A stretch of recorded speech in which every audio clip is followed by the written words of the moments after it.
J'ai mon mari qui se moque de moi depuis tout à l'heure. Il est bien là. Il est mort de rire parce que je lui ai dit. Je sais pas si j'aurais dû lui dire, il se fout de ma c'est gueule. pas ça, les gars. Je vous explique mal. J'arrive dans la chambre. Elle me dit, ah, tu es déjà là ce soir et tout. Je dis, putain, je sais pas, je suis trop fatigué, je me sens pas bien et tout. Je sais pas ce que j'ai, parce que moi j'ai arrêté de fumer, ça fait une semaine. Donc, t'as l'heure de fumer, j'ai une méga patate et tout, j'ai le power à 100%. Et aujourd'hui, j'ai eu un coup de mou. Bon, bref.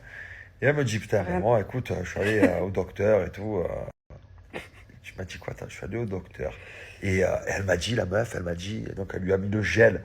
Elle lui a fait une. Comment on appelle ça quand tu es Ils vont rien enceinte là? comprendre ce que tu Quand tu es racontes. enceinte, on te met un truc. Une échographie. Ils lui ont fait une échographie. En fait, maintenant, elle est malade depuis quelques jours. Elle va pas aux toilettes. Voilà, donc elle est allée voir le docteur. Et le docteur, il lui fait, oh, mais madame, j'ai jamais vu une femme de votre gabarit avec autant de gaz dans le ventre. Du coup, il se moque de moi. Il me dit ce soir, tu vas dégazer et tout. Ce soir, elle dégaze. Demain, je me réveille pas. Si demain, vous me voyez pas sur Snap avant 13h, c'est normal. C'est qu'elle m'a assommé. C'est pas vrai. En plus, c'est lui le gros péteur. Toutes les nuits, lui et mon fils, des gros péteurs. Justement, chérie, ce que t'as mais pas du chocolat partout. C'est que il vous a mal expliqué. En fait, comme vous le savez, bon, j'ai des problèmes. J'arrive pas à aller aux toilettes depuis des mois. J'ai tout le temps ce problème-là. Mais ça devient inquiétant, même vous, là, quand je sais pas si vous vous souvenez, je vous avais montré la photo de avant-après il y a un mois. Genre, on aurait dit que j'étais enceinte de 6 mois. Donc ça peut être grave. Vous m'avez tous dit occlusion intestinale, machin, bref, vous m'avez inquiété la dernière fois. Et donc là, ça a recommencé. Sauf que ce coup-ci, au ventre. Mais je sais que j'ai mal et je sais que je vais pas aux toilettes depuis 5-6 jours. Enfin, voilà, je suis en galère à ce niveau-là depuis des mois et des mois. Ça s'arrête pas. Bref, enfin, si ça s'arrête.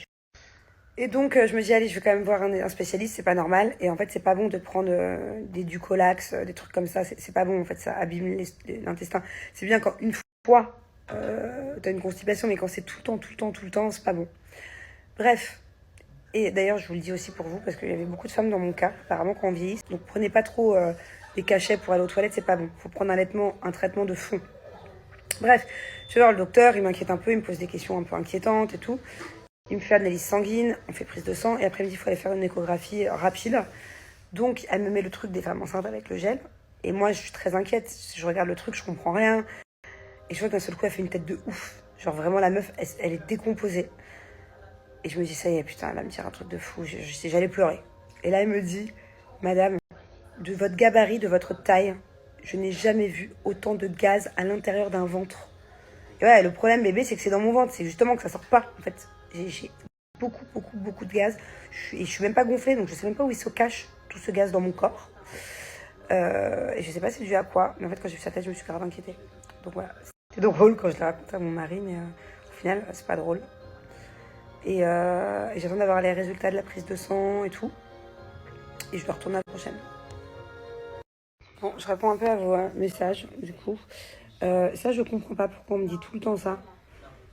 Comme quoi le siège auto de ma fille n'est pas adapté à elle. Mais pourtant, c'est encore un siège de bébé. Normalement, justement, je trouve qu'il est bien, ce siège auto. Donc je vous le filmerai demain, il faut me dire ce qui va pas. Mais pour moi, justement, c'est le siège auto au top.